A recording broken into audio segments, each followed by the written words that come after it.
The last stand, the sky burned red above the ruined city. Great alien warships hovered in the air like shadows of death. Their weapons cut through towers and homes, turning them into dust. Screams of men, women, and children echoed in the chaos. But the sound was drowned by the roar of fire and collapsing stone. Humanity was losing. The aliens had come without mercy. They were tall, armored creatures with eyes like cold glass and voices like knives. To them, humans were weak, nothing more than insects. They had decided humanity must be erased, completely erased from history. And for many days, it looked like they had won.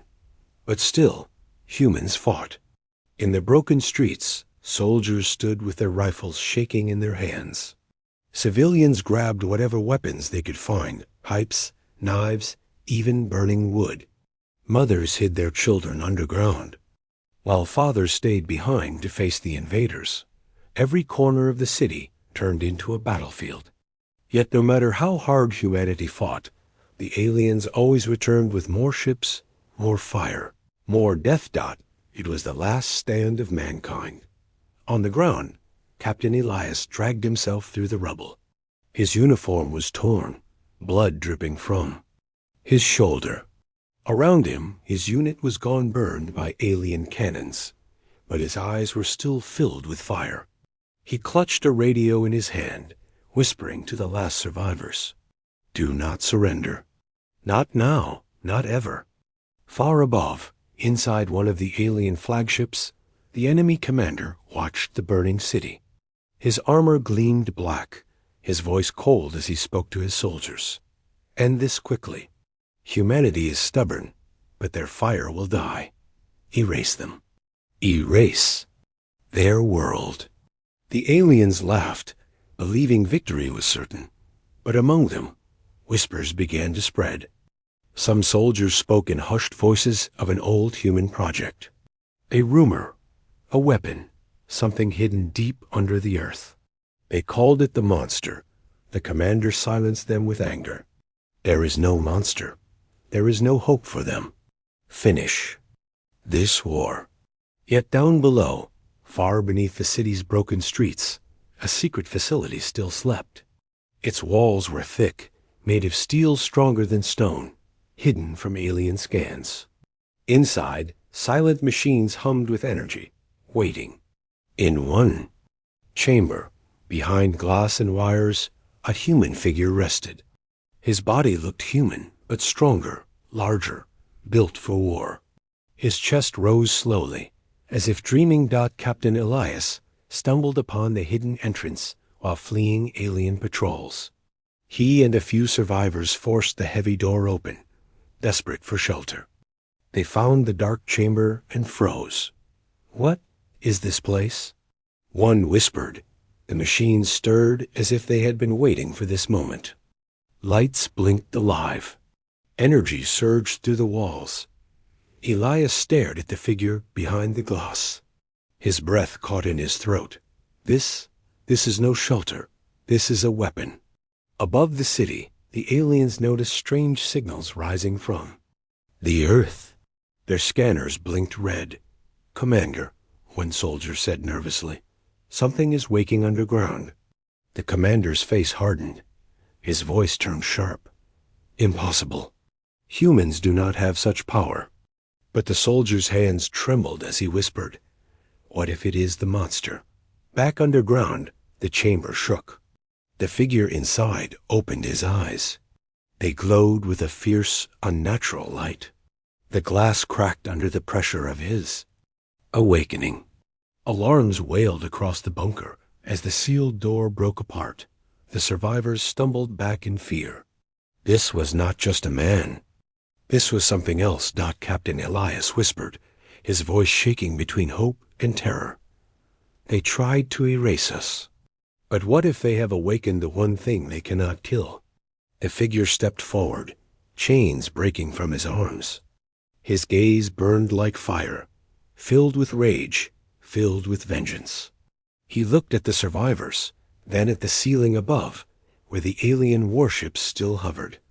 For For the first time in days, Elias felt something powerful rise in his chest.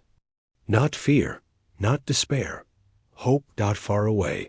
In the alien flagship, the commander felt a chill run down his spine. He stared at the readings on his screen. Something human had awakened, and its power was beyond calculation. He whispered words he never thought he would say. If it is awake, we are all doomed. The battle for humanity was not over. The true war was only about to begin. The ashes of Earth, the fires of Earth still burned. Cities had become graveyards, their streets filled with ash and broken steel. From the sky, alien warships circled like vultures, watching for any sign of human life. To the invaders, this was no longer war. It was cleansing. Humanity was supposed to be gone. But in the shadows, some still lived. Captain Elias and his small band of survivors moved through the ruins like ghosts. Every step was dangerous. Alien. Patrols scanned the streets with harsh blue lights, their weapons ready. Anyone caught was executed on sight. Elias pressed his back against a crumbling wall. His eyes were hollow, but his spirit was sharp. "We move at night," he whispered. "We find food. We keep moving. That's how we stay alive." The survivors nodded, but their faces were pale. Hope was thin, like smoke in the wind. High above, in the alien flagship, Commander Varys stood at the window. He gazed down at the silent earth with pride. His soldiers cheered their victory, drinking and chanting. But Varys did not smile. Reports from the ground disturbed him. Soldiers whispered of human ghosts striking at night. Entire squads had gone missing. Ships reported strange energy bursts. And then there was the rumor, the same one he had silenced before. The monster Varys clenched his jaw. "Superstition," he muttered. But in the silence of his mind, doubt grew. Down on the ground, Elias and the survivors returned to the hidden bunker. The machines inside still glowed with strange light. The figure half-man, half-weapon stood in the center, breathing heavily. As if adjusting to life again, the survivors stared at him in fear and wonder. He was taller than any man, his body marked with scars and wires, his eyes burning like coals. One woman whispered, "What is he?" Elias answered with a trembling voice, "Not what, who? He is the last weapon of humanity." The awakened human said nothing. His voice was silent, but his eyes spoke of fury. The days that followed brought more fear to the aliens. Patrols sent into the ruins did not return. Warships sent low over the city fell from the sky with no warning. Entire communication towers went dark. Alien soldiers began to mutter, their voices shaking. "It's him," they said. "The monster walks." Elias and the survivors followed the awakened one in silence. He moved like a predator, faster and stronger than anything they had ever seen. He tore through alien patrols with his bare hands, ripping apart armor that bullets could not scratch. One night, as the group hid in the remains of a school, Elias dared to speak to him. "Why do you fight?" Elias asked. "What are you?" "They?" Man turned slowly, his eyes glowing faint in the dark. His voice was deep, quiet, like a storm about to break. "I am what they made to stop the end of humanity." Elias felt a shiver run down his spine. Humanity had been broken, scattered, into ashes. But maybe, just maybe, this weapon could turn ashes into fire. Far away, in the alien council chambers, the High Lords of the Empire met. Holograms of worlds and fleets glowed around them. One counselor slammed his fist. This should have been simple. Humanity was weak, fragile. Why do reports speak of entire squads destroyed? Another hissed. Because they woke something. Something dangerous. The chamber grew cold with silence. And the eldest among them whispered words that sent chills even through hardened commanders. If the monster truly walks, then we may have created a threat greater than humanity itself. On Earth, Elias and the survivors followed their weapon through the night. He led them into the heart of the city, where alien banners hung over human ruins. Alien soldiers marched proudly until the monster stepped into the light. The first battle was brutal. Alien rifles spat fire, but the monster moved faster. He ripped their weapons apart, crushed their armor, broke their lines. Soldiers screamed as fear filled their eyes for the first time. The survivors watched, stunned.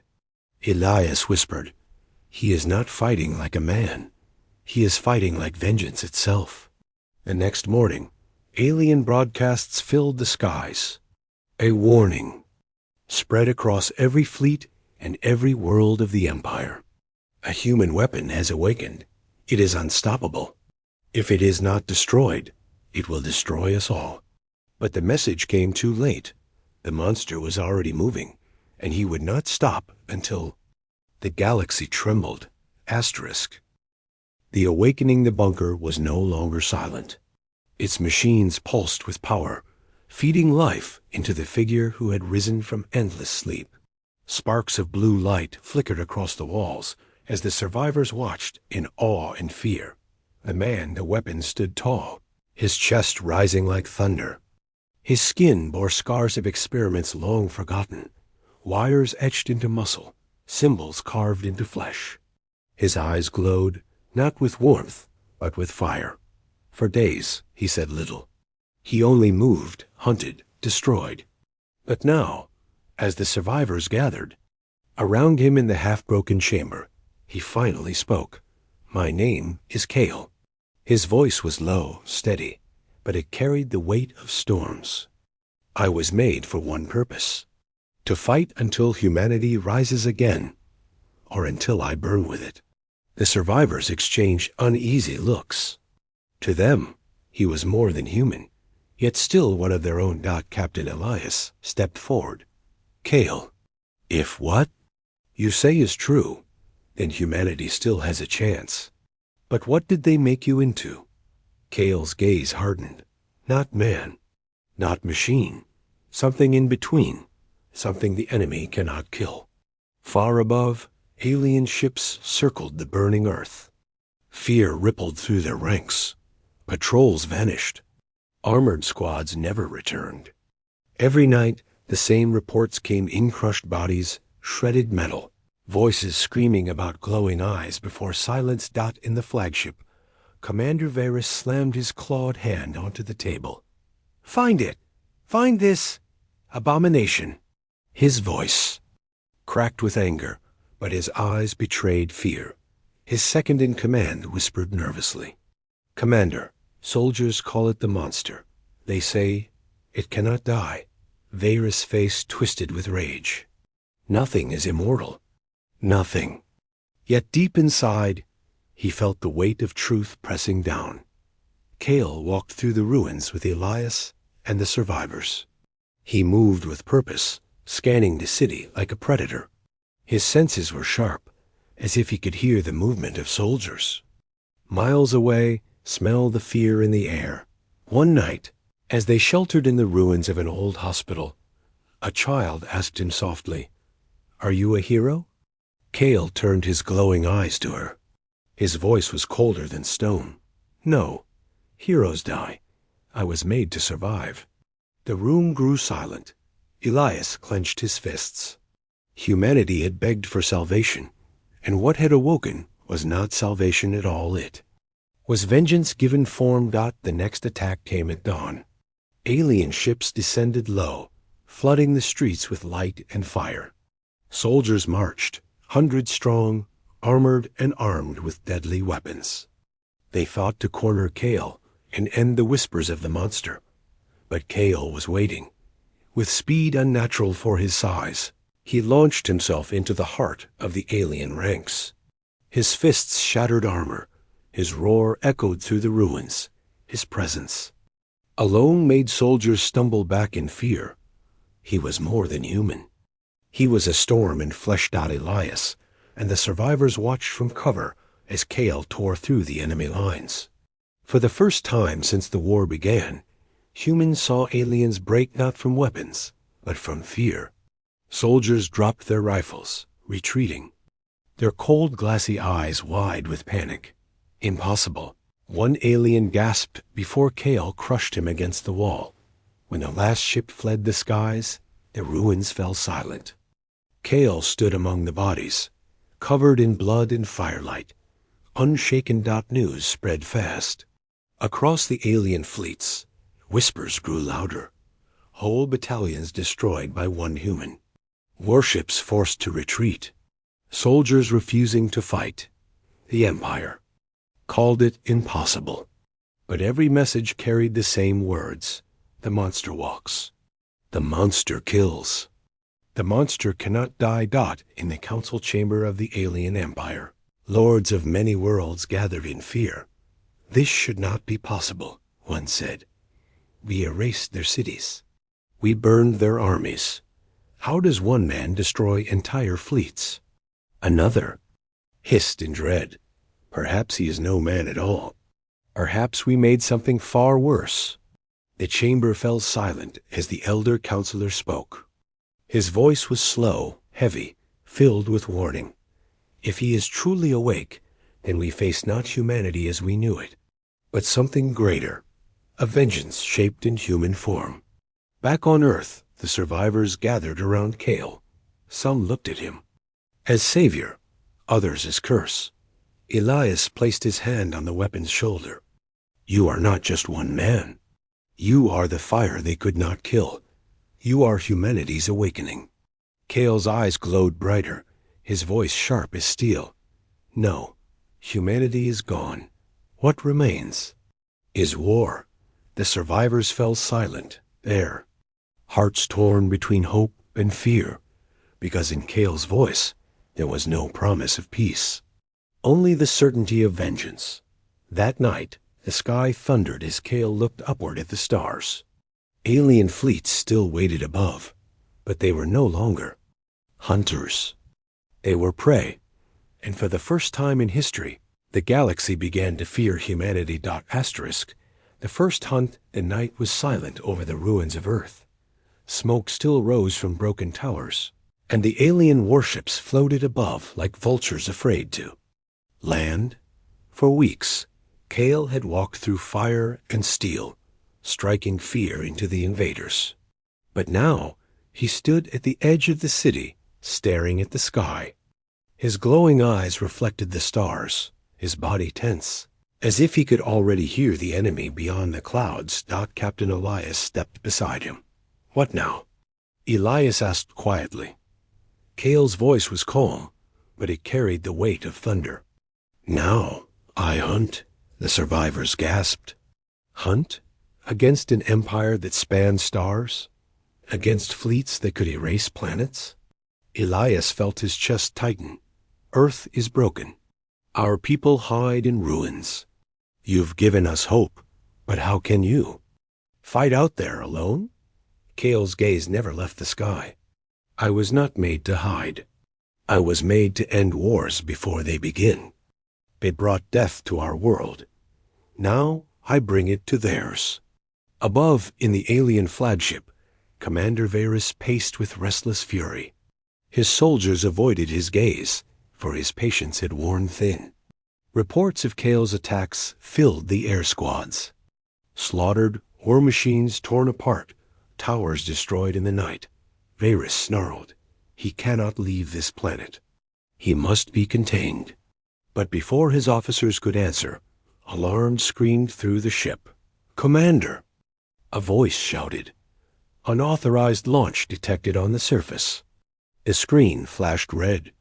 A human craft, old, damaged, but still functional, was lifting from the ruins. And inside, the scanners detected the impossible. The monster, the survivors, had watched in awe as Kale dragged the broken remains of an old human dropship from beneath the rubble. He worked without rest, reforging steel with his bare hands, bending metal as if it were clay. Ancient engines roared to life once more. Elias stared, his voice trembling. You mean to fly into their fleet? Kale strapped himself into the cockpit, the glow of his eyes piercing the dark. I mean to show them what fear is. The ship burst through the clouds like a shard of lightning. Alien warships turned their guns, firing beams of death. But Kale moved with unnatural precision, weaving through fire as if guided by fate itself. He crashed into the first ship like a hammer, tearing open its hull with human steel and raw strength. Soldiers poured out, but Kale met them with fury. His fists cracked armor, his roar shook the corridors.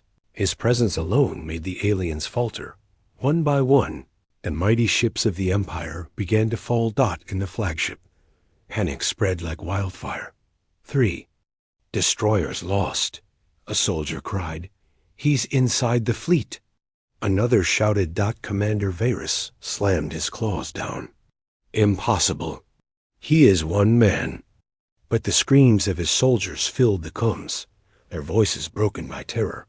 He's not a man, they cried. He's death itself. Back on Earth, the survivors watched the sky ignite. Fireballs rained down as alien ships burned in orbit. For the first time since the invasion began, they saw something they had never imagined: alien warships retreating. Children cheered. Mothers wept. Elias felt his chest swell with something long forgotten. Pride. This is not just survival. Elias whispered, "This is the beginning." The battle raged for hours. When Kale's ship finally descended, scorched and broken, the survivors rushed to meet him. He stepped out, covered in ash and blood, but unbowed. His eyes still glowed like fire. They fear us now, Kale said. His voice was steady, but behind it burned fury that could not be contained. But fear is only the beginning. They will learn what it means to hunt humanity.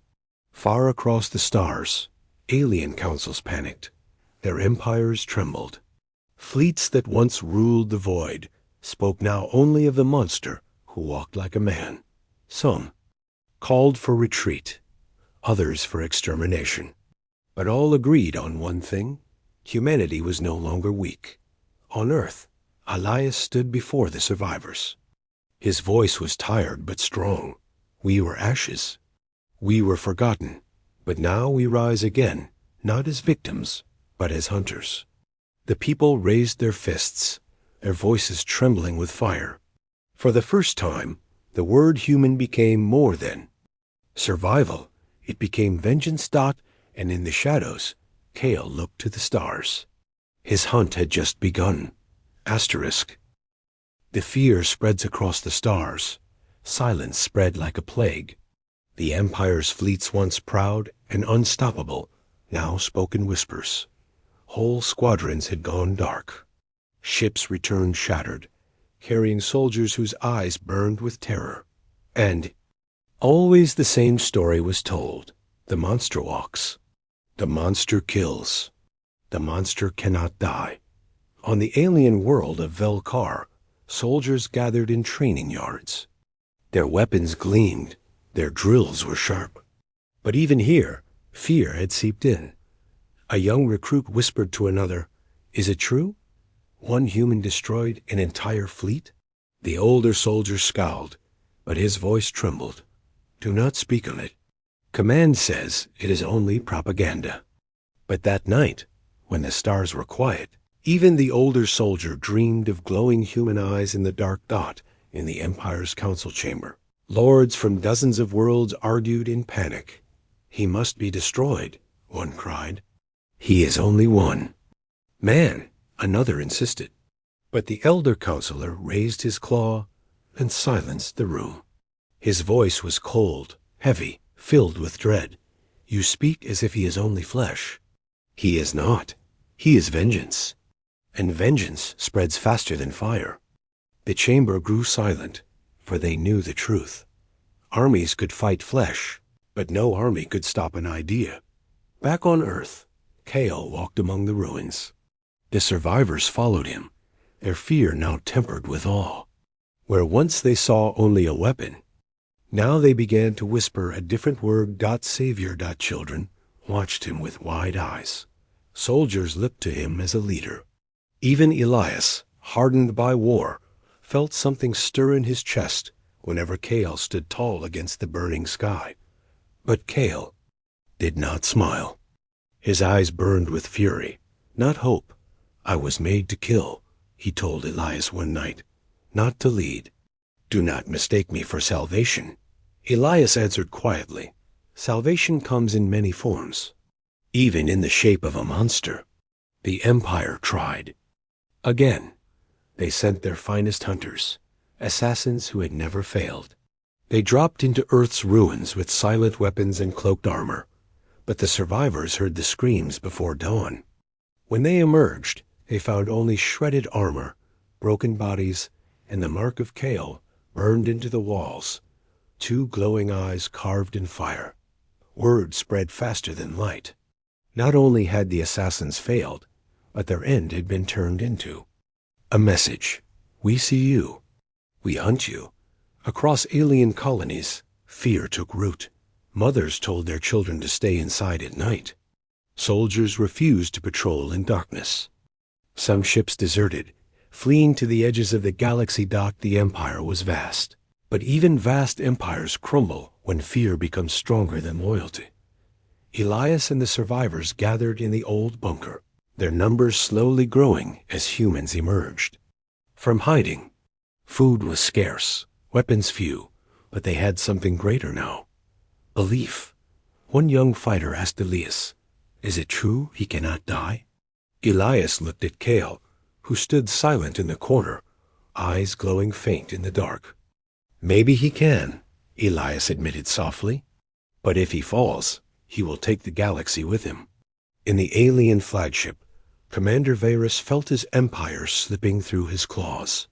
Reports arrived every hour: soldiers deserting, fleets refusing, orders, colonies in revolt, and behind every whisper, behind every act of rebellion, was the same fear. The human monster. Varus slammed his fist against the console. "Then we will burn Earth itself. If the monster hides there, we will tear the planet apart." But even as he spoke, his soldiers exchanged uneasy looks. None wished to return to Earth. None wished to face the glowing eyes in the dark. That night, Kale climbed the ruins of a tower and looked to the stars. The survivors gathered below, silent, waiting. Finally, Kale spoke. His voice carried across the broken city like a storm. "They think humanity is weak. They think we are gone. But we are not ashes. We are fire, and fire spreads." The survivors raised their fists, shouting into the night. For the first time since the war began, their voices rose louder than their fear. And far away, in the deepest corners of the galaxy, beings who had never feared humanity now whispered in dread, for the monster was no longer just a weapon. He was a shadow across the stars. And where his shadow fell, the Empire trembled. The Empire strikes back. The galaxy trembled with whispers. Fleets refused orders. Colonies rebelled. Soldiers feared the dark. And behind it all stood one name, one shadow: Kale, the monster of humanity. But empires do not fall quietly. In the grand chamber of the High Council, the alien lords gathered in secret. Their voices were sharp, their claws tapping the stone. "Table, this cannot continue," one growled. "Fear spreads faster than war," another hissed. "If we do not end this human, our empire will collapse." At last, the eldest counselor leaned forward. His eyes burned with cold certainty. "Then we unleash oblivion." The chamber froze. No one spoke the name lightly. Oblivion was their forbidden weapon, buried deep for centuries. It was not a fleet, not a soldier. It was a nightmare, an ancient machine of destruction built to erase entire civilizations. But the cost. A lord began. The elder cut him short. "Better the galaxy burns than our empire dies." And so, the decision was made. On Earth, Kale moved through ruins with quiet steps.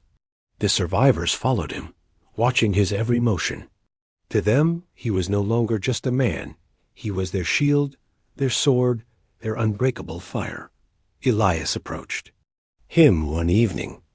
Something is coming. I can feel it. Bigger than their fleets. Deadlier. Kale's glowing eyes turned toward the horizon.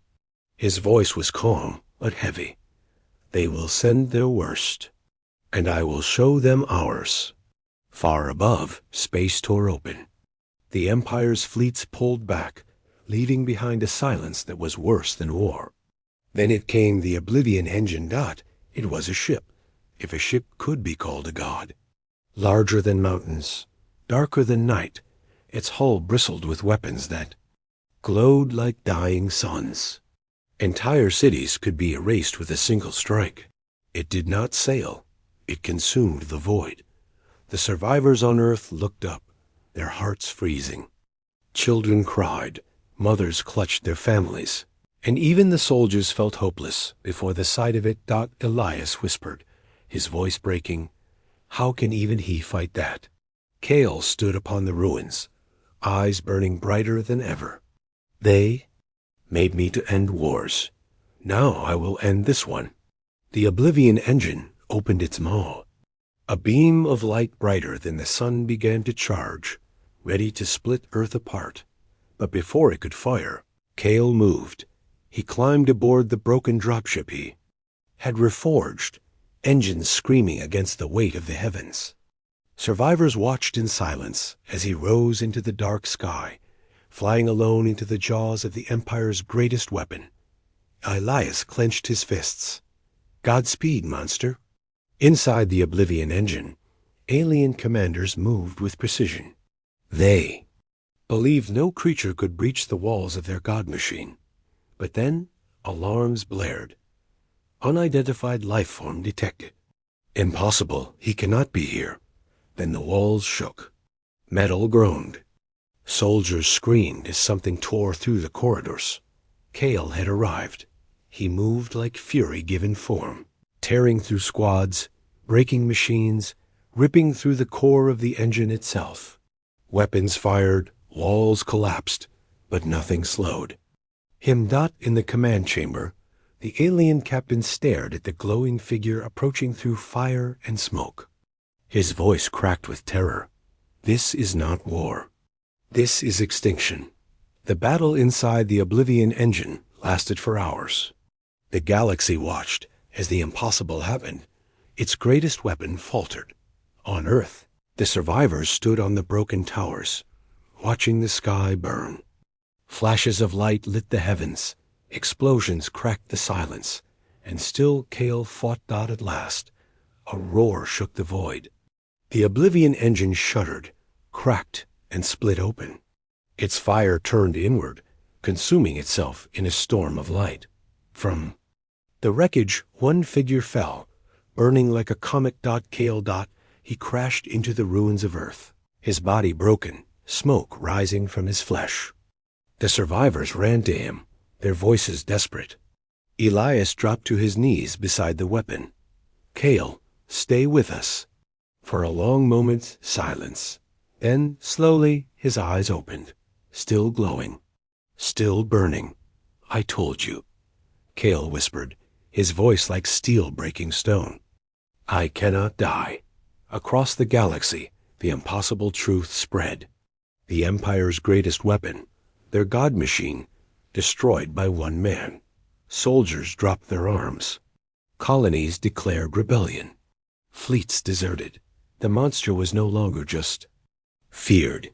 He was worshipped. And in the shadows, the elder counselor of the Empire spoke words no one wanted to hear. If this is what one human has become, what happens if more awaken? That night, as Kale stood once more upon the ruins, he looked to the stars with burning eyes. The Empire had thrown its god at him, and lost. Now, the galaxy knew one truth. Humanity was too dangerous to let live, and too powerful to ever kill. Asterisk. The monster of humanity, the galaxy, was broken. The Empire's fleets, once endless, now scattered. Soldiers deserted. Colonies rose in rebellion. And in every corner of space, one name spread like fire. Kale, the monster of humanity. The weapon that could not die. On Earth, survivors rebuilt among the ruins. Fires were replaced by faint lights, laughter returned in whispers, and for the first time in years, the sound of children playing echoed through the streets. Yet even in peace they feared, for they knew the empire was not finished. Elias stood beside Kale on the ruins of the old tower, staring into the stars. "They will come again," he said quietly. "They fear you now. They fear us, and fear makes them dangerous." Kale's eyes glowed brighter against the night. "Then let them come. For every star they bring against us, I will burn 1,000 more." In the halls of the empire, silence ruled. The council was broken, their pride shattered. Some lords demanded surrender. Others screamed for vengeance. But the elder counselor's voice cut through them all. "You do not understand. This is not about one man. This is about what humanity is. We tried to erase them. We failed, and in failing, we taught them what they are capable of. We have not killed them. We have forged them." A chill spread through the chamber. "Humanity is no longer prey," the elder said. "They are the predator. And now they are awake." Far beyond Earth, strange things began to stir. Across ruined colonies, scattered humans who had survived began to rise. Some whispered that Kale's fire lived within them. Others claimed that the weapon's rage had awakened something buried. In all humans a strength waiting to be called. Ships hidden in asteroid fields powered their engines once more. Abandoned stations lit their beacons. Humanity, thought extinct, was stirring. The galaxy listened and trembled. One night, as storms rolled over the ruins of Earth, Elias found Kale alone, standing in the rain.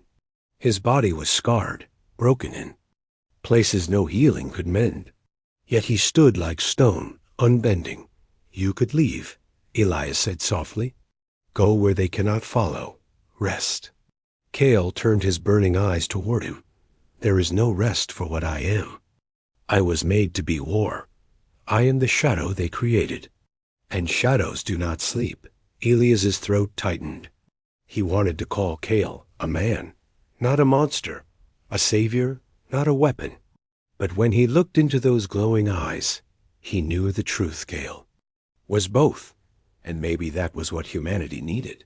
The Empire tried one last strike. Not fleets, not weapons. They sent envoys, creatures who knelt before Kale and begged for mercy. But when Kale looked at them, he saw only the bones of his people, the fire of their burning cities. "There will be no mercy," Kale said. "Not until every star remembers what you did." The envoys fled, and the legend grew darker. Years passed.